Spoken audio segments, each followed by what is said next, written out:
Pejabat memperingatkan bahwa ibu kota negara, Tehran, mungkin segera tidak layak huni jika kondisi kekeringan terus berlanjut.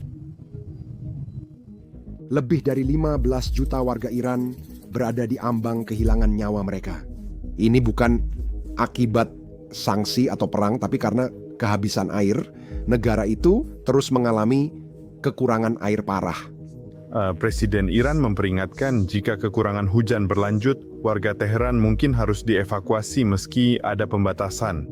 Jika tidak turun hujan dalam 2 atau 3 minggu ke depan, Teheran mungkin benar-benar harus dievakuasi. Saya tidak melebih-lebihkan. Pernyataan ini langsung dari Presiden Iran. Selama berbulan-bulan, pemerintah Iran sangat putus asa hingga mencoba membeli air dari negara tetangga manapun yang mau mendengarkan. Tetap saja, tak ada yang membantu. Negara ini berhasil bertahan dari sanksi, sabotase, dan protes besar. Namun sesuatu yang sesederhana air bisa jadi adalah hal yang akhirnya meruntuhkan seluruh sistem. Pada November 2025 waduk Teheran turun ke level terendah dalam 60 tahun. Laporan menyebut waduk bendungan pemasok air ke Mashhad di Iran Timur Laut hanya di bawah 3% kapasitas. Dengan kecepatan penggunaan air saat ini, kota terbesar kedua di Iran bisa mencapai hari nol hanya dalam 2 minggu. Dan Teheran berada tepat di belakangnya. Bahkan pemerintahan diktator fasis ini yang biasanya menutupi dan menyangkal masalah, akhirnya harus mengakuinya. Lebih dari 80.000 orang Iran telah mengungsi karena krisis air, kekeringan, dan penggurunan. Saat Presiden Pezeshkian memperingatkan Juli lalu bahwa hingga 15 juta orang bisa meninggalkan atau terusir dari Teheran, banyak yang mengira ia hanya melebih-lebihkan. Tapi sekarang peringatan itu mulai terlihat sangat nyata. Alih-alih memperbaiki masalah atau mengakui kesalahan, pemimpin Iran justru menganggap ancaman berasal dari orang yang membicarakannya. Jadi setiap kali orang-orang melakukan protes atau jika ada pemberontakan, pemerintah mematikan internet. Saat terakhir kita bahas krisis ini, Iran sudah memutus internet di 27 dari 31 provinsi. Hanya 4 yang masih terkoneksi sebagian, itu pun tidak stabil. Sementara itu, jutaan warga Iran mengalami pemadaman listrik 6-12 jam hampir setiap hari. Di beberapa tempat tidak ada apa-apa sama sekali. Tidak ada listrik, tidak ada air, tidak ada internet, tidak ada apa-apa. 3 bulan terakhir adalah yang terburuk. Pemadaman listrik jadi rutinitas harian. Tak hanya di Teheran, tapi juga di 28 kota lain. Situasi lebih parah di distrik miskin, seluruh lingkungan bisa gelap berhari-hari. Ibu kota Iran sangat bergantung pada tenaga air, tapi saat bendungan dan sungai mengering, listrik juga hilang. Tanpa rencana cadangan, Iran sudah kekurangan gas alam sejak Oktober, sementara musim dingin segera tiba. Jadi, bahkan jika masalah air tiba-tiba teratasi, pemanasan akan menjadi mimpi buruk berikutnya. Orang-orang pada dasarnya didesak ke sudut tanpa pilihan. Iran sebenarnya salah satu negara paling cerah di dunia dengan lebih dari 300 hari cerah per tahun. Kalau mereka mau, mereka sudah bisa memasang panel surya sejak bertahun-tahun lalu. Alih-alih membangun ladang surya atau infrastruktur energi terbarukan, mereka malah menghabiskan miliaran untuk rudal dan uranium. Tenaga surya dan energi terbarukan lain kini hanya menyumbang 0,7% dari total pembangkit energi nasional mereka. Itu hampir tak berarti. Meski krisis air sangat serius dan sudah diperingatkan puluhan tahun, Iran tetap menghabiskan hampir 7 kali lebih banyak untuk militer daripada proyek air terbarukan. Kenyataannya, rezim Islam membangun seluruh sistemnya tanpa pernah memikirkan apa yang akan terjadi jika sesuatu berjalan salah. Tidak pernah ada rencana cadangan, baik untuk air, listrik, maupun lainnya. Contoh, listrik. Iran tidak bergantung pada pembangkit listrik tenaga nuklir yang sejujurnya mungkin merupakan sebuah berkah. Hal terakhir yang Anda inginkan adalah rezim radikal menangani apapun yang berhubungan dengan nuklir. Tapi bahkan di luar urusan politik, pembangkit listrik tenaga nuklir membutuhkan air dalam jumlah sangat besar. Saya bicara miliaran galon air per hari hanya untuk pendinginan. Untuk negara yang bahkan tidak bisa menyediakan air minum dasar saat ini, itu akan menjadi hal yang mustahil. Tanpa reaktor nuklir pun, pembangkit listrik termal Iran yang memakai minyak dan gas tetap butuh banyak air. Saat air habis, listrik otomatis ikut mati. Tidak ada air berarti tidak ada listrik, tidak ada irigasi, tidak ada pertanian.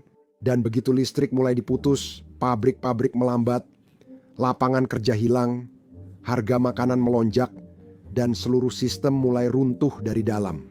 Musim panas lalu adalah contoh sempurna. Pada Juni, saat Iran menyerang Israel dengan ratusan misil dan roket, negara itu mengalami salah satu kekeringan terburuk dalam sejarahnya. Bahkan, tahun 2025 sekarang telah menjadi tahun ke-6, berturut-turut mengalami kekeringan. Kondisi sangat parah hingga beberapa jaringan listrik terpaksa dimatikan demi menghemat sisa listrik. Bayangkan jutaan orang terperangkap di suhu lebih dari 45 derajat Celcius tanpa listrik, menghadapi badai pasir dan gelombang panas terus-menerus. Beberapa wilayah mencapai 50 derajat Celcius atau 122 derajat Fahrenheit. Iran mengalami lebih dari 1.700 kematian akibat panas setiap tahun. Itu hampir 5 kali lebih tinggi dibandingkan dengan tempat lain yang menghadapi suhu ekstrem serupa. Selama bertahun-tahun, Iran semakin tidak layak huni. Dan sekarang, dengan kekurangan air yang mematikan ini mencapai puncaknya, tahun 2025 mungkin benar-benar menjadi titik baliknya. Bukan hanya untuk Teheran, tetapi juga untuk beberapa provinsi lainnya. Pada titik ini bisa dibilang Iran benar-benar berada di bawah belas kasihan alam. Runtuhnya Danau Urmia mungkin merupakan tanda paling ikonik tentang seberapa parah bencana air di Iran saat ini. Danau ini dulu danau air asin terbesar di Timur Tengah, tapi lihat kondisinya sekarang. Dalam 20 tahun danau ini kehilangan sekitar 95% areanya. Kekeringan bertahun-tahun, lebih dari selusin bendungan, dan pengambilan air berlebihan untuk proyek sia-sia membuat danau ini benar-benar kering. Yang tersisa kini bukan lagi danau, hanya hamparan garam putih. Masalahnya, jika sumber air runtuh, hampir mustahil mengembalikannya, terutama akuifer bawah tanah. Jika hilang, itu selamanya. Saya akan membahas lebih lanjut tentang itu di video nanti. Tapi pertama-tama, mari kita pahami bagaimana Iran bisa sampai di titik ini. Sejak awal, Iran memang tidak pernah memiliki banyak air. Negara ini hanya menerima 250 mm hujan per tahun, sekitar sepertiga rata-rata global. Itu sudah cukup untuk penduduk lama. Tapi tetap saja, dengan curah hujan serendah itu, seharusnya perencanaan yang matang menjadi prioritas utama. Tapi ternyata tidak. Selama hampir 1 abad, penguasa dan elit Iran mengejar mimpi sia-sia. Kini rakyat biasa yang menanggung akibatnya. Para pemimpin Iran terobsesi dengan proyek-proyek pembangunan yang mencolok dan pamer, seperti bendungan raksasa, revolusi hijau secara paksa, bahkan fantasi liar tentang mengubah gurun menjadi lahan pertanian subur. Dan memang semua itu terdengar sangat mengesankan di atas kertas, tapi ketika Anda melihat geografi Iran yang sebenarnya, tidak ada satupun yang masuk akal. Itu seperti mencoba membangun resort ski di Dubai. Anda bisa saja membangunnya, tapi energi, air, dan perawatannya sangat tidak masuk akal. Benar, itulah cara Iran bertindak. Jika penguasa ingin resort ski, mereka akan melakukan apa saja untuk mewujudkannya, meski merusak negara. Di bawah Syah terakhir, Mohammad Reza Pahlavi, terutama pada tahun 1960-an dan 70-an, dia benar-benar terobsesi meniru Amerika Serikat. Proyek besar Amerika seperti bendungan Hoover dan otoritas lembah Tennessee sangat memikat baginya. Pada tahun 1950-an Syah bahkan sampai menyewa sebuah perusahaan Amerika yang dipimpin oleh mantan pejabat dari otoritas lembah Tennessee. Untuk mendesain ulang seluruh sistem air di provinsi Khuzestan yang subur di Iran, Tennessee Valley Authority telah mengubah beberapa daerah miskin di Amerika Serikat menjadi lahan pertanian produktif dengan menggunakan bendungan. Dan Syah menjadi terobsesi untuk menciptakan keajaiban yang sama di Iran. Orang Amerika membantu Iran membangun rencana pengembangan Sungai Karun, menghasilkan bendungan Syahid Abbaspur, bendungan lengkung beton raksasa yang jadi proyek listrik dan irigasi terbesar di Timur Tengah saat itu. Untuk sesaat, itu benar-benar berhasil. Tahap awal program bergaya Tennessee Valley Authority membantu memperluas jaringan irigasi di Khuzestan, meningkatkan pembangkit listrik untuk kota-kota terdekat, dan membuka lahan pertanian baru yang sebelumnya belum pernah ada. Bagi Syah, ini tampak seperti bukti bahwa Iran bisa membangun jalannya sendiri menuju modernitas. Segera, bendungan beton dan struktur baja raksasa jadi simbol kemajuan, kekuatan, dan modernitas. Para pemimpin Iran menginginkan sebanyak mungkin dari semua itu secepat mereka bisa membangunnya. Apakah bendungan ini cocok untuk geografi atau iklim Iran? Tampaknya tak ada yang peduli memeriksanya. Akhir 1970-an bendungan mulai banyak dibangun. Obsesi Shah pada mega proyek membuat kebutuhan sehari-hari seperti sekolah, layanan kesehatan, dan pekerjaan stabil terabaikan. Orang-orang sudah muak. Sebelum kemarahan memuncak, Revolusi Islam 1979 datang dan membalikkan negara ini. Awalnya, rakyat Iran berharap pemerintah Islam baru fokus pada masalah nyata, namun itu tak terjadi. Sebaliknya, rezim baru ini ternyata sama keras kepalanya dengan rezim yang lama. Mereka menolak hampir semua kebijakan Shah, kecuali obsesinya untuk membendung setiap sungai yang terlihat. Dalam hal itu, anehnya, kedua rezim benar-benar sepakat. Untuk bersikap adil, tidak semua hal di bawah Shah adalah bencana. Beberapa proyek awal memang membantu. Tahun 1963, bendungan DIZ menyediakan tenaga air dan irigasi ke daerah yang membutuhkan. Dan yang mengejutkan, bukan hanya orang Amerika yang membantu reformasi air dan pertanian awal Iran. Selain Bank Dunia dan Italia, Israel juga termasuk negara yang membantu Iran pada 1960-an. Sebelum revolusi Islam, hubungan mereka sangat berbeda. Wilayah-wilayah mengagumi modernisasi cepat Israel, terutama kemampuannya mengubah gurun tandus jadi lahan pertanian produktif. Ketika gempa bumi besar melanda provinsi Kazavin pada tahun 1962 dan menghancurkan sebagian besar basis pertanian di wilayah tersebut, pemerintah Iran menerima bantuan teknis dari para spesialis Israel. Tim-tim ini bekerja bersama para insinyur Iran, melakukan survei ke desa-desa yang rusak, mengebor sumur dalam baru untuk menggantikan canat yang hancur, memberi saran kepada pejabat setempat tentang metode irigasi, perencanaan tanaman, dan bahkan mengajarkan para petani lokal cara mengelola tanah seperti yang dilakukan pertanian kibuts Israel. Dalam beberapa tahun, lahan yang sebelumnya kering dan berbatu mulai membaik, meski dulu dianggap tak berguna oleh pejabat setempat. Kini, gagasan Iran dan Israel bekerja sama terasa mustahil. Iran tak akan pernah meminta bantuan Israel. Meski kini terbaik di wilayah, negara kecil ini seharusnya sudah gagal. Negara ini minim air, tanahnya kering dan berbatu, diperkirakan akan terus kesulitan. Namun, Israel menemukan solusinya. Negara ini kini mendaur ulang hampir semua air limbah, mengoperasikan pabrik desalinasi besar untuk memastikan air minum saat kekeringan, serta menanam makanan di tempat yang tampaknya mustahil. Ini salah satu negara Timur Tengah yang benar-benar aman air. Namun setelah revolusi Islam mengambil alih pada tahun 1979, segala sesuatu yang bahkan sedikit saja berhubungan dengan Israel langsung menjadi sangat sensitif. Pemimpin revolusioner baru menganggap Israel musuh sejak awal. Setiap kerja sama dengan Israel, meski bermanfaat, langsung dianggap pengkhianatan. Dalam semalam, semua teknik, metode, dan pelajaran praktis yang dibawa oleh orang-orang Israel disingkirkan dan dilupakan. Lalu datanglah perang brutal dengan Irak dan bertahun-tahun isolasi internasional. Para pemimpin Iran menyadari swasembada pangan penting untuk kelangsungan hidup dan keamanan nasional.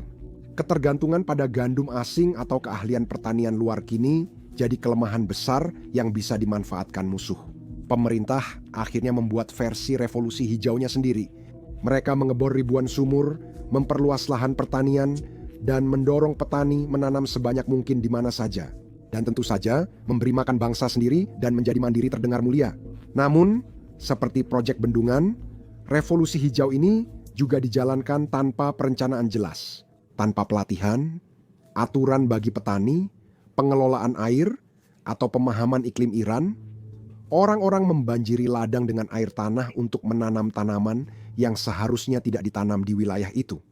Lalu, situasi makin buruk karena populasi Iran melonjak drastis. Setelah revolusi, pemerintah baru justru mendorong keluarga besar. Mereka mengubah program keluarga berencana Shah, dan Ayatollah Khomeini mendorong wanita punya lebih banyak anak untuk membangun pasukan masa depan Republik Islam. Tahun 1986 pertumbuhan penduduk Iran lebih dari 3% per tahun, termasuk tercepat di dunia. Penduduk naik dari 34 juta tahun 1900 menjadi lebih dari 70 juta tahun 2000 dan kini sekitar 93 juta. Perlu diingat, saat semua ini terjadi, Iran terus membangun banyak bendungan yang tak berguna dengan sangat cepat. Mereka begitu terobsesi dengan hal itu sehingga pada awal tahun 2000-an Iran benar-benar menjadi pembangun bendungan terbesar ketiga di dunia, tepat di belakang raksasa global seperti Tiongkok dan Jepang. Pada masa Presiden Hashemi Rafsanjani, rata-rata setiap 45 hari ada bendungan baru yang selesai dibangun. Orang-orang benar-benar mulai memanggilnya sebagai komandan pembangunan. Dalam 3 dekade, Iran membangun lebih dari 600 bendungan sekitar 20 per tahun tanpa henti. Menurut mereka, logikanya mungkin tampung air di waduk besar, irigasi lebih banyak lahan, tanam lebih banyak, hasilkan lebih banyak listrik, semua masalah selesai. Terdengar mudah, tapi itu cara anak-anak menyelesaikan masalah dan ternyata beberapa politisi juga begitu. Ini dunia nyata, bukan negeri dongeng. Di dunia nyata, mengabaikan ilmu dasar bisa berdampak sangat brutal. Seandainya mereka mau mendengarkan orang yang benar-benar paham alam, bukan yang pura-pura tahu. Iran ingin meniru Amerika Serikat tanpa mengeluarkan uang untuk memastikan apakah hal ini masuk akal secara lingkungan. Dan sekarang konsekuensinya kembali menghantam dengan keras. Bagian yang paling menyedihkan adalah para politisi kaya raya yang mendorong semua omong kosong ini akan pergi begitu saja dan menjalani hidup yang sangat baik. Puluhan juta orang biasa akan menderita atau mati akibat kesalahan yang bukan mereka buat. Iran berbeda dengan Amerika Serikat atau Kanada. Negara ini tidak mendapat curah hujan stabil dan tidak memiliki sungai besar yang mengalir sepanjang tahun. Sebagian besar sungai di Iran bersifat musiman dan curah hujannya memang selalu terbatas. Jadi ketika kamu mulai membangun bendungan beton besar di atas aliran sungai yang sudah rapuh, segala sesuatu di hilir mulai hancur. Air menguap lebih cepat daripada terisi. Aliran alami terganggu, air tanah berhenti terisi ulang, dan seluruh sungai menyusut menjadi parit-parit kering. Ekosistem runtuh satu persatu dan daerah hilir makin panas, kering, serta tak stabil tiap ada bendungan baru. Kamu tak perlu jadi ilmuwan untuk tahu arahnya, kan? Lalu ada kasus yang sangat konyol, misalnya di Provinsi Khuzestan. Bendungan Godvin dibangun pada 2012 meski insinyur tahu ada lapisan garam besar di bawah tanah. Mereka sudah sering memperingatkan bahwa saat waduk terisi, garam akan larut dan membuat airnya sangat asin, sehingga tak bisa diminum atau dipakai bertani. Namun mafia konstruksi tetap melanjutkan membangun bendungan dan mengisinya, lalu airnya malah lebih asin dari sup. Sebuah mahakarya rekayasa bernilai jutaan dolar malah mengubah sungai air tawar yang vital menjadi kolam asin raksasa. Cemerlang, bukan? Lalu ada mimpi-mimpi tanpa harapan mengairi gurun. Idenya adalah menyalurkan air dari bendungan ke lahan tandus, mengubah gurun kering menjadi lahan pertanian subur. Namun, tanah gurun dikenal sangat asin dan haus. Air yang dituangkan cepat diserap tanah, lalu menyisakan kerak garam tebal yang perlahan meracuni tanaman. Dalam beberapa tahun, petani melihat tanaman mereka sering gagal. Mereka akhirnya menyerah, meninggalkan saluran irigasi kering, mesin berkarat, dan rumah hancur akibat panas. Seluruh wilayah jadi kota mati. Jika proyek gagal seperti bendungan Godvin saja tetap didanai dan dibangun, bayangkan buruknya keputusan pada ratusan bendungan lain. Dan sejujurnya, banyak dari kesalahan itu langsung disebabkan oleh korupsi di dalam militer Iran dan sistem politiknya. Setiap daerah ingin punya bendungan sendiri, proyek mega yang mengilap tanpa memikirkan sama sekali apa yang akan terjadi pada orang-orang yang tinggal di hilir. Pejabat lokal yakin membangun monumen beton besar bisa mengesankan syah dan menaikkan karier. Akhirnya, semua memaksakan proyek kebanggaan masing-masing. Setelah revolusi Islam, pola pikir yang sama tetap bertahan. Salah satu pihak yang paling diuntungkan dari obsesi pembangunan bendungan di Iran adalah Khatam Al-Anbiya, raksasa konstruksi milik Garda Revolusi. Dalam beberapa dekade terakhir, satu konglomerat militer menjadi kontraktor terkuat di negeri ini. Pemerintah memberikan proyek puluhan miliar dolar kepada mereka lewat penunjukan langsung tanpa lelang. Jalan, terowongan, pipa transfer air, dan ya, satu generasi penuh bendungan. Karena IRGC menguasai hampir semua institusi sipil, Khatam tak pernah perlu membuktikan proyek-proyek besar ini masuk akal secara ekonomi. Jika para penjaga ingin bendungan, mereka mendapatkannya. Tak ada yang mempertanyakan, menantang, atau bertanya siapa yang menanggung biayanya. Di hilir, ada istilah mafia air. Itu jaringan elit militer, politisi, dan kontraktor yang mendapat uang setiap kali bendungan dibangun. Apakah sungai yang dibendung itu sudah sekarat? Khatam Al-Anbiya hampir sepenuhnya kebal hukum. Lembaga pengawas, komunitas lokal, dan jurnalis tak bisa mengakses mereka atau anggaran dan penilaian lingkungan mereka. Antara tahun 2005 dan 2011 saja, perusahaan tersebut mengamankan sekitar 25 miliar dolar dalam kontrak. Beberapa laporan menyebut nilai proyek lebih tinggi, apalagi jika termasuk skema transfer air besar yang memompa air antar provinsi. Hanya karena pejabat daerah ingin menunjukkan bahwa mereka memberikan hasil kepada Teheran. Saat peneliti independen menyelidiki pembangunan bendungan di Iran beberapa tahun lalu, mereka menemukan catatan resmi ratusan bendungan tidak lengkap atau hilang dari arsip pemerintah. Beberapa bendungan hanya tercantum nama dan tanggalnya, tanpa rincian biaya, spesifikasi teknis, atau data pemantauan jangka panjang. Dalam beberapa kasus, para peneliti bahkan tidak menemukan koordinat pasti dari beberapa bendungan kecil dan menengah karena bendungan tersebut tidak pernah tercantum dalam sistem pemetaan resmi manapun. Tidak ada yang bisa memastikan berapa banyak uang yang sudah dikeluarkan Iran untuk bendungan-bendungan ini. Para peneliti yang mencoba menyelidiki akhirnya harus mengumpulkan data dari citra satelit, memo yang bocor, laporan provinsi yang tersebar, dan dokumen teknik lama. Pencatatan data di sana sangat buruk. Tak heran negara itu alami sungai runtuh, waduk asin, lahan basah kering, dan kota kehabisan air. Akhirnya, rasa ketidakpuasan itu menjadi terlalu besar untuk diabaikan oleh pemerintah. Bahkan Hasan Urkani, meski bukan pemberontak, mulai sadar betapa parah kerusakan yang terjadi. Saat menjabat tahun 2013, dia secara terbuka meminta penghentian segera semua proyek bendungan baru. Itu salah satu kali pertama Presiden Iran terbuka mengakui model pembangunan negara keluar jalur. Aneh sekali butuh hampir 30 tahun bagi pejabat untuk mengakui kesalahan besar mereka. Dan bahkan saat itu, Iran harus menonaktifkan ratusan bendungan. Beberapa studi menyebut 500 cukup untuk menghentikan kerusakan dan memberi lingkungan peluang bertahan. Namun, bendungan hanya bagian dari sejarah panjang salah kelola air di Iran.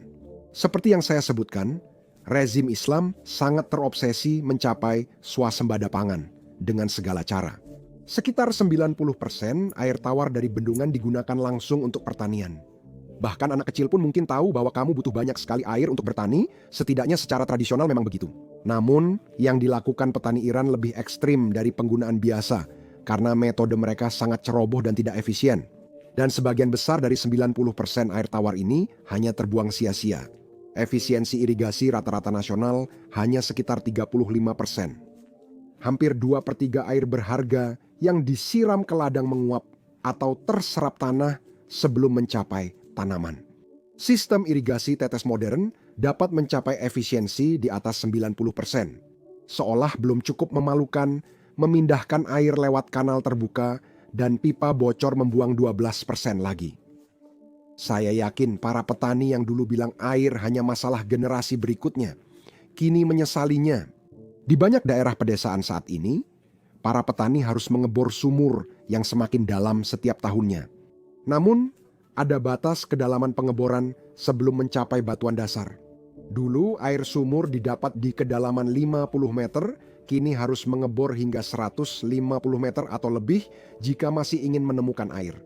Seorang ahli klimatologi menyatakan Iran telah menguras hampir 70% air tanahnya dalam kurang dari 50 tahun. Padahal cadangan ini butuh jutaan tahun untuk terbentuk. Ketika kamu sembarangan menyedot air tanah, tanah benar-benar mulai amblas. Di sekitar Teheran dan wilayah lain yang banyak dikuras, penurunan tanah jadi fenomena yang sangat menakutkan. Studi 2024 menunjukkan 35% negara ini mengalami penurunan tanah dan jumlahnya terus meningkat. Lebih dari 100 dataran di Iran mengalami penurunan, beberapa dengan angka mencengangkan. Di beberapa bagian provinsi Kerman, tanah mengalami penurunan lebih dari 35 cm atau hampir 14 inci per tahun. Ini salah satu tingkat penurunan tanah tertinggi di dunia dan kerusakannya permanen. Jika akuifer runtuh, ruang penyimpanan hilang permanen. Meski hujan turun lagi, tanah tak bisa menampung air. Karena itu para ahli menyebutnya kebangkrutan air tanah. Meski Iran mendapat hujan dan waktu tambahan beberapa tahun, tanah amblas dapat menghancurkan rumah, jembatan, dan pipa, semuanya bisa tenggelam kapan saja. Hampir seperti Ibu Pertiwi akhirnya kehabisan kesabaran. Setelah lama menerima pukulan, seakan Ibu Pertiwi menilai Iran sudah keterlaluan dan saatnya membalas. Gelombang panas, kematian, sungai mengering, listrik gagal, bahkan tanah mulai tenggelam. Seolah semua elemen negeri ini melawan Iran sekaligus. Tapi tahukah apa yang paling bikin frustrasi? Tidak semua salah rezim. Sebagian orang Iran juga berperan dalam bencana ini. Dengan listrik murah dan akses air tanah luas dari pemerintah, banyak petani memanfaatkannya sepenuhnya. Banyak yang menanam tanaman yang tidak cocok di lokasi dan waktu yang salah, serta membutuhkan lebih banyak air dari kemampuan tanah. Selama ribuan tahun, orang-orang menanam biji-bijian tahan kekeringan seperti jelai, millet, dan kacang Arab. Tanaman ini sudah beradaptasi dengan iklim kering Iran dan irigasi kanat, namun semuanya berubah di abad ke-20. Dengan pola makan Iran yang makin modern, pemerintah mulai menanam tanaman lain yang lezat tapi butuh banyak air. Disitulah bencana bermula. Beras adalah salah satu tanaman paling haus air di dunia. Padi tradisionalnya hanya ditanam di Provinsi Gilan dan Mazandaran yang lembab dan banyak hujan di tepi Laut Kaspia. Setelah revolusi, khususnya saat kampanye swasembada 1990-an dan 2000-an sawah mulai muncul di provinsi yang sebelumnya dianggap tidak masuk akal. Tempat-tempat seperti Isfahan, Fars, Kirman, dan bahkan Sistan Balochistan, salah satu daerah terkering di seluruh Asia. Para petani memenuhi ladang di provinsi dengan curah hujan hanya 100-150 mm per tahun karena listrik murah dan air tanah memungkinkan hal ini sementara. Lebih parahnya, di Sistan, salah satu wilayah terkering di Iran, petani bahkan didorong dan kadang ditekan untuk menanam semangka. Ya, semangka. Seolah-olah namanya saja belum cukup jadi peringatan besar. Tanaman yang pada dasarnya adalah air yang dibungkus, kulit hijau ini entah bagaimana justru dipromosikan di daerah yang nyaris hanya mendapat 50 mm curah hujan per tahun. Menanam 1 kilogram semangka dapat memerlukan 200-300 liter air tergantung tanah dan iklim. Menanam seluruh ladang semangka di daerah nyaris gurun sama saja dengan bunuh diri. Tidak butuh waktu lama bagi tanaman-tanaman ini untuk mengisap habis air tanah, menyebabkan sumur-sumur ambruk, dan mendorong seluruh wilayah semakin dekat ke kehancuran lingkungan. Akhirnya, mereka sadar betapa gilanya hal ini dan melarang penanaman padi di provinsi kering itu. Keputusan itu baru diambil pada 2000, 18 puluhan tahun setelah kerusakan terjadi. Saat itu, wilayah luas mengalami salinisasi, akuifer habis, dan ribuan keluarga petani kehilangan mata pencaharian. Lalu ada sektor industri yang membuat semuanya makin buruk. Pemerintah membangun pabrik baja, kilang minyak, kompleks petrokimia, dan pabrik lain di daerah-daerah kering Iran demi terlihat modern dan terindustrialisasi. Siapa yang menempatkan pabrik baja yang butuh banyak air di Isfahan, Yazd, atau Kerman? Wilayah yang hampir tak punya cukup air tanah untuk minum, apalagi industri berat. Namun, itulah yang dilakukan Iran. Fasilitas-fasilitas ini membutuhkan jutaan meter kubik air setiap tahunnya. Namun, fasilitas-fasilitas itu dibangun tepat di atas akuifer yang menyusut, jadi apa yang terjadi selanjutnya sudah tak terhindarkan. Industri mulai bersaing dengan para petani mulai bersaing dengan kota-kota, dan semua orang mulai bersaing satu sama lain untuk mendapatkan pasokan air yang sama, yang semakin sedikit dan menyusut. Ini soal bertahan hidup. Kini, setelah puluhan tahun penyangkalan, pejabat negara pun mengakui industri-industri itu dibangun di lokasi yang salah. Beberapa pabrik sedang mempertimbangkan untuk berkemas dan pindah ke daerah pesisir di mana air laut yang telah didesalinasi bisa membuat mereka tetap bertahan. Namun, memindahkan pabrik miliaran dolar tidak semudah memindahkan toko ke jalan sebelah. Perencanaan, rekayasa dana, dan kemauan politik bisa memakan waktu bertahun-tahun. Sedangkan Iran sudah kekurangan semua itu. Selain kekacauan buatan manusia, Iran juga terkena dampak perubahan iklim yang bukan sepenuhnya kesalahannya. Kamu tahu, alam tidak peduli dengan batas negara atau politik. Kalau kamu menekan terlalu keras, kamu akan mendapat balasan yang lebih keras. Iklim Iran yang sudah kering sekarang didorong ke titik ekstrim. Sekitar 75% wilayah negara ini menerima kurang dari 250 mm hujan per tahun. Data resmi menunjukkan curah hujan tahunan Iran terus menurun sekitar 1 mm setiap tahun sejak awal 1990-an. Saya tahu itu terdengar kecil, tapi selama 3 dekade penurunannya 30 mm. Itu seperti kehilangan hujan 1 bulan. Para petani berdoa dengan putus asa untuk hujan musim semi, tapi lebih seringnya hujan itu tidak pernah datang. Dan ketika hujan akhirnya turun, biasanya datang dalam waktu singkat dengan intensitas tinggi yang memicu banjir bandang, bukannya meresap perlahan ke dalam tanah. Ini seperti keburukan dari dua sisi. Kekeringan saat butuh hujan dan banjir saat tidak perlu. Sekarang, ingat siklus ganas yang saya sebutkan. Jika satu sistem gagal, sistem lain bisa ikut jatuh. Panas meningkat di Iran, sungai menyusut, sumur runtuh, tanaman mati, listrik kelebihan beban, dan perubahan iklim memperparah situasi. Tapi kamu benar-benar tidak bisa menyalahkan semua ini pada alam. Pemerintah seharusnya sudah merencanakan hal ini sejak puluhan tahun yang lalu. Selama bertahun-tahun, Iran terus mengalami siklus antara kekeringan ekstrim dan banjir ekstrim. Kadang-kadang terjadi dalam musim yang berurutan, sementara negara ini semakin panas dari dekade ke dekade. Musim panas di Iran memang selalu panas, tapi belakangan ini suhunya mulai mendekati batas ketahanan manusia. Suhu rata-rata negara ini naik 0,4 derajat Celcius per dekade, sekitar 2 kali rata-rata global. Sekali lagi, 0,4 derajat Celcius per dekade. Awalnya terdengar sedikit, tapi percayalah, itu cepat bertambah. Tahun demi tahun, hal ini mengubah musim panas menjadi gelombang panas yang lebih panjang dan lebih panas, serta menyebabkan tingkat penguapan melonjak drastis. Suhu naik membuat air terbuka menguap lebih cepat. Di beberapa waduk Iran, penguapan dapat mengurangi tinggi air hingga 2 meter per tahun. Itu juga mengganggu salju pegunungan yang selalu diandalkan Iran. Pegunungan Zagros dan Alborz dahulu menjadi bank air alami raksasa. Salju turun saat musim dingin, menumpuk lalu mencair perlahan di musim semi dan panas. Pelepasan lambat menjaga sungai Karun, Karkeh, Zayande, Rad, dan puluhan aliran kecil tetap stabil selama berbulan-bulan. Inilah tulang punggung siklus air Iran. Namun kini sistem itu runtuh. Musim dingin yang lebih hangat membuat salju tak menempel seperti dulu. Data meteorologi Iran menunjukkan tutupan salju di banyak wilayah turun lebih dari setengah dalam beberapa dekade terakhir. Salju yang turun mencair terlalu cepat menyebabkan banjir bandang Januari atau Februari di luar musim.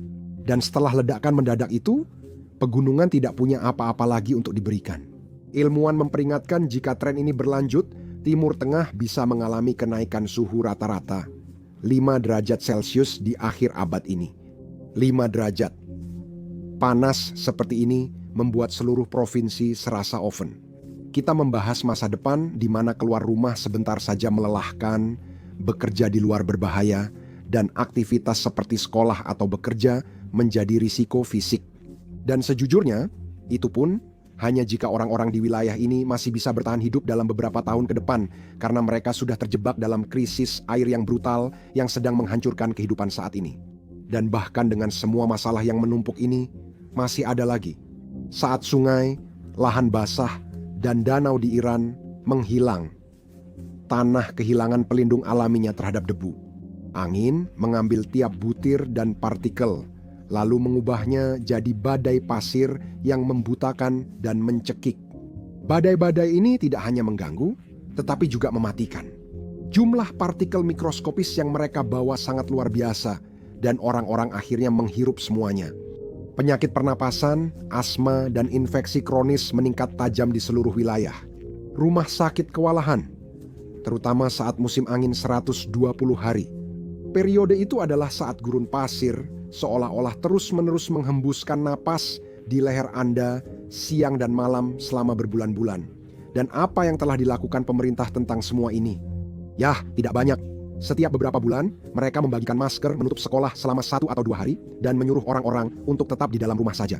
Itulah rencana besar mereka. Itu konyol, karena beberapa badai debu ini bisa berlangsung hingga 4 bulan, bukan hanya beberapa jam. Kamu tak bisa mengurung keluarga di rumah selama 1/3 tahun, dan itu pun tak akan membantu. Badai ini sangat kuat. Debu masuk ke celah, mengguncang jendela, melapisi permukaan, dan mengubah lingkungan jadi zona bencana yang bergerak lambat.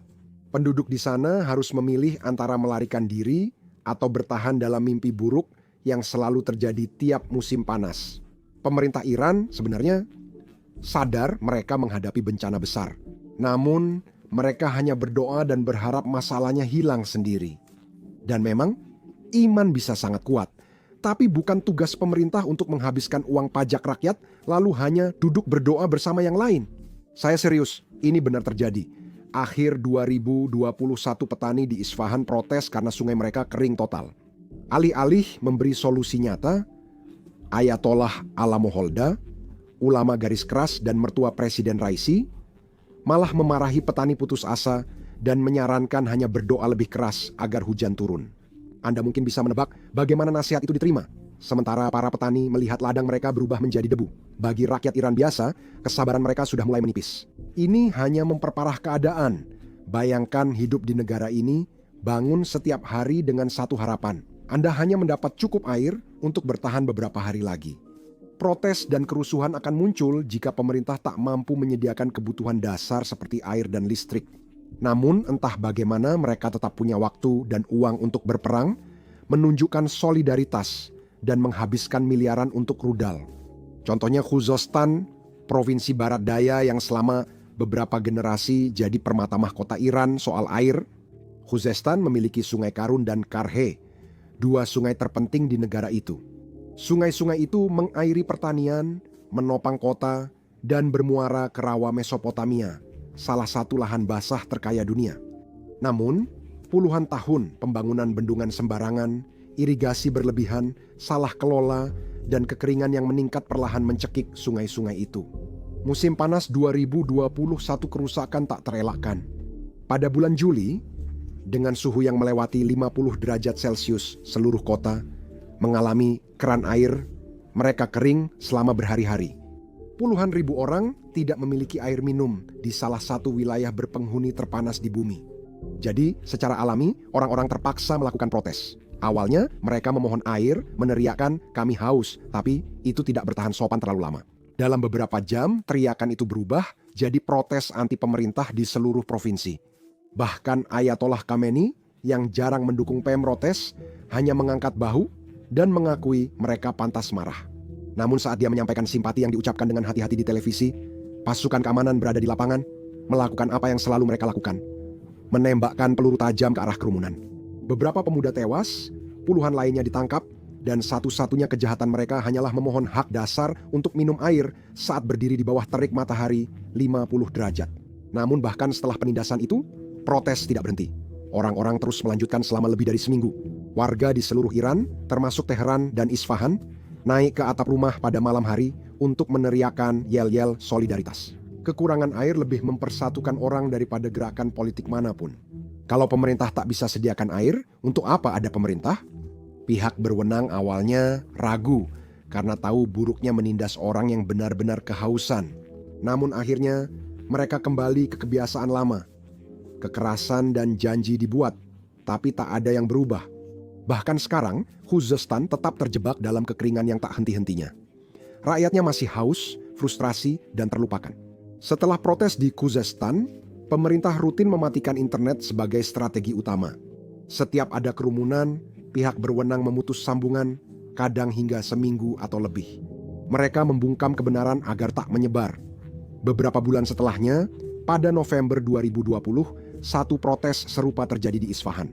Selama berabad-abad, Isfahan menjadi harta budaya dan pertanian Iran.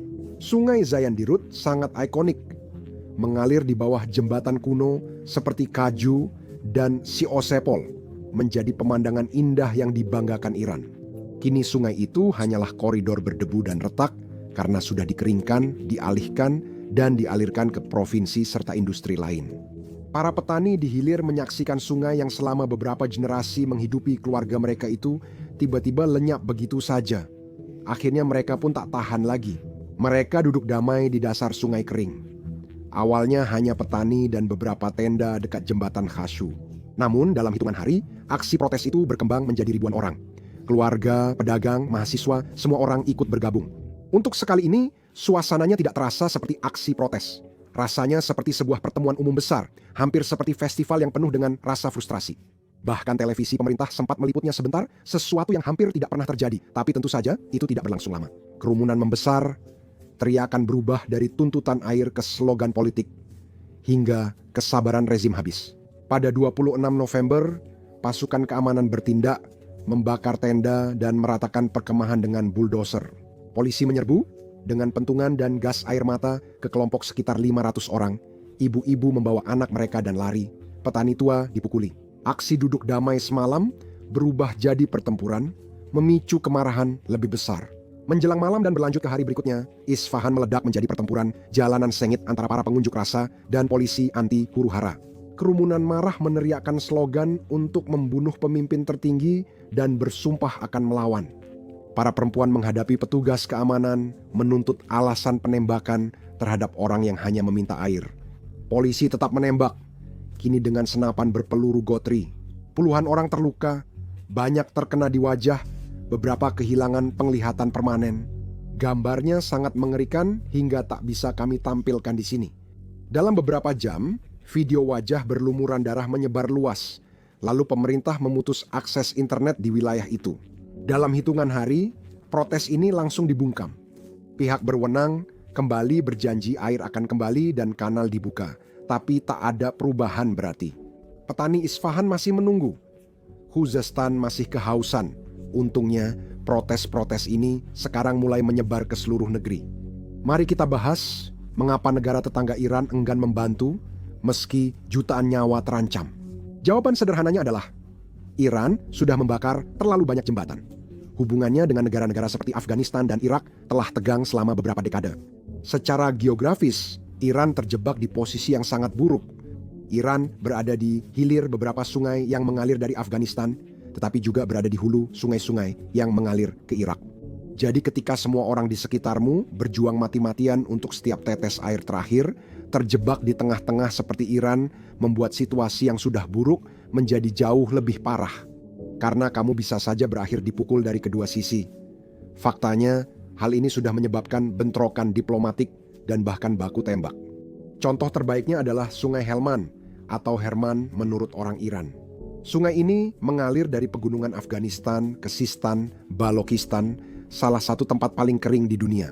Selama berabad-abad, komunitas di kedua sisi mengandalkan airnya untuk budidaya ikan dan bertahan hidup.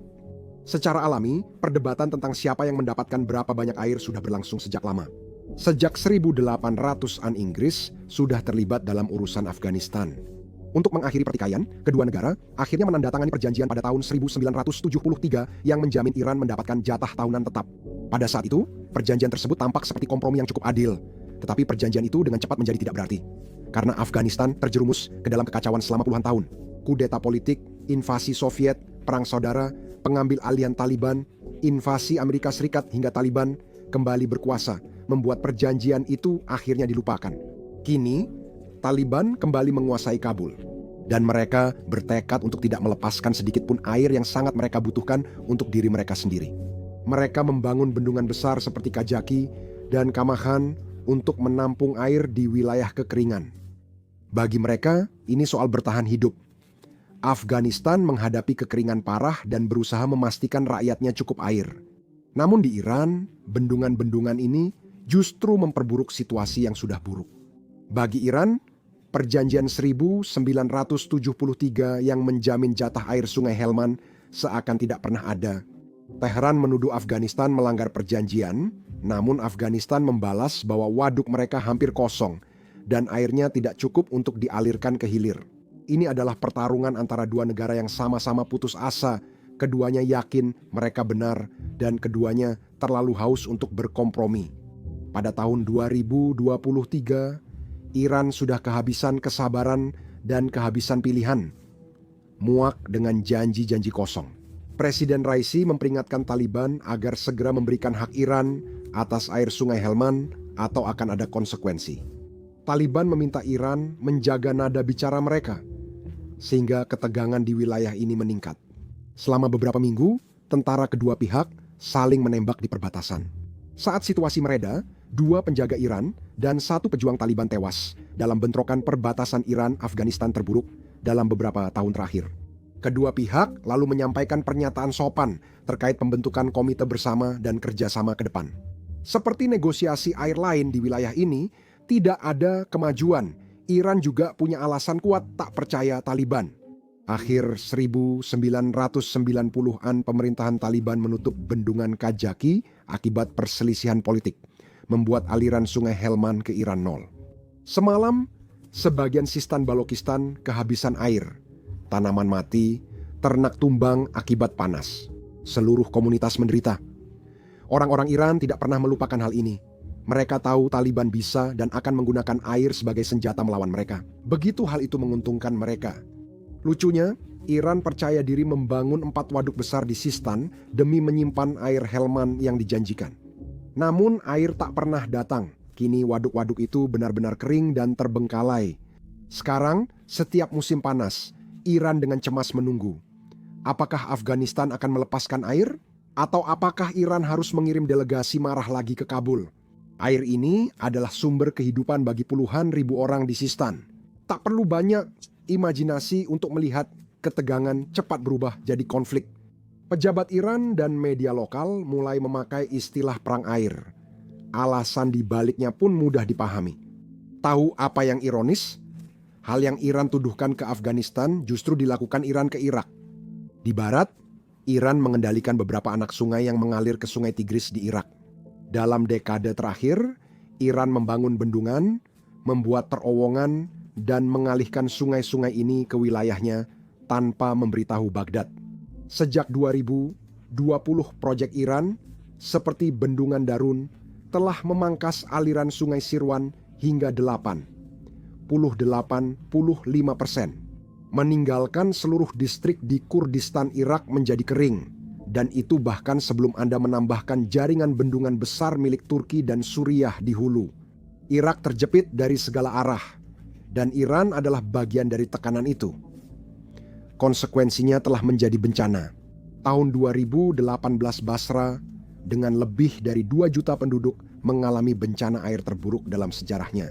Air asin tercemar dari Shatt al-Arab masuk ke kota akibat pengalihan sungai di hulu yang menguras aliran. Lebih dari 118.000 orang dirawat di rumah sakit karena ruam, diare, infeksi, dan keracunan bahan kimia. Dan sejak saat itu, situasinya hanya semakin memburuk. Pertemuan diplomatik berlangsung setiap tahun, tetapi seperti biasa, mereka berakhir dengan pernyataan keprihatinan dan tanpa kemajuan apapun. Kini, seperti Iran, Irak, dan Afghanistan juga terjebak dalam perlombaan kehancuran yang sama. Semua negara sangat membutuhkan air. Semakin banyak satu negara mengambil, semakin buruk bagi negara lain. Tanpa kerjasama, ini jadi perlombaan menuju kehancuran. Dan percayalah, itu adalah perlombaan yang tidak ingin dimenangkan oleh siapapun. Jadi, adakah harapan nyata? Adakah solusi sebelum Iran mencapai hari nol yang ditakuti itu? Sejujurnya, tidak juga. Namun, Iran punya opsi yang bisa menunda hari nol selama beberapa tahun. Namun, apakah rezim saat ini benar-benar bisa melakukannya? Itu adalah pertanyaan yang sama sekali berbeda. Sebagai contoh, lihatlah Cape Town, Afrika Selatan, kota yang nyaris menjadi kota metropolis besar pertama di dunia yang benar-benar kehabisan air. Pada 2018 Cape Town, hanya 90 hari dari hari nol di titik terburuknya. Reservoir terbesar Cape Town, bendungan Tiwatoskulf, turun ke 13% kapasitas dan hanya 5% yang dapat digunakan. Kota panik. Warga diminta bertahan dengan 50 liter air per orang per hari. Itu artinya mandi singkat sekali, menyiram toilet sekali, dan hampir tak ada sisa untuk memasak. Petugas pemerintah memantau penggunaan air dari rumah ke rumah. Air mancur umum dimatikan, mencuci mobil, menyiram halaman, mengisi kolam renang, semuanya dilarang. Orang-orang mengantre di distribusi darurat untuk air, restoran berhenti menyajikan air keran. Bahkan perusahaan-perusahaan besar harus mengubah operasional mereka atau berisiko tutup.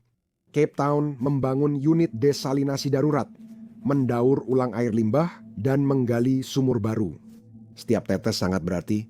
Melalui penghematan dan pengawasan ketat serta keberuntungan, hujan akhirnya turun.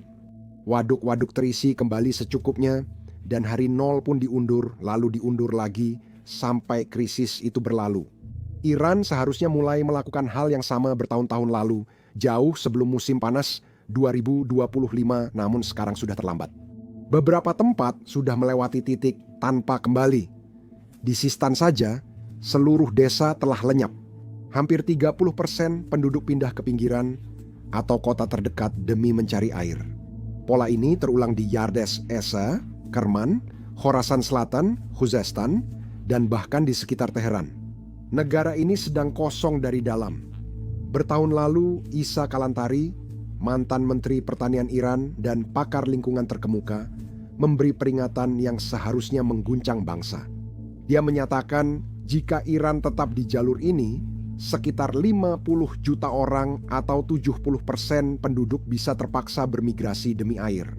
Dulu terasa berlebihan, kini justru menakutkan dan semakin dekat.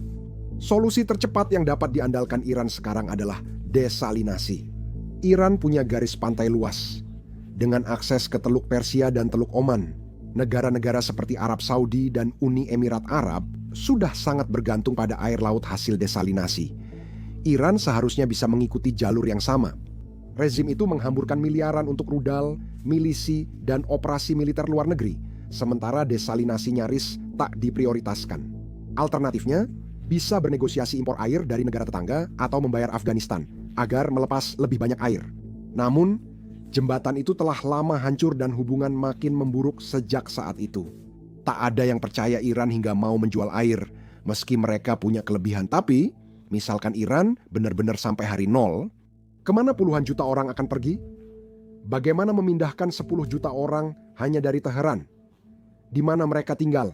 Bagaimana mereka bisa bertahan hidup? Itu sebenarnya mustahil.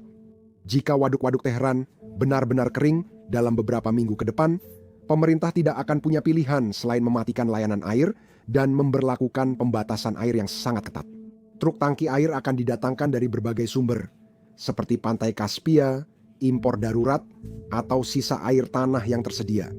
Namun, sebenarnya tidak ada yang benar-benar menjadi solusi. Semuanya hanya penanganan sementara. Semoga masyarakat di Iran akhirnya benar-benar menyadari betapa parah pemerintah mereka telah mengecewakan mereka dan benar-benar melakukan sesuatu untuk mengatasinya. Sejujurnya, satu-satunya harapan adalah mereka selamat dari bencana ini dan krisis air tidak menewaskan jutaan orang tak bersalah. Karena segelintir politisi elit telah menghabiskan puluhan tahun bersikap lalai dan arogan.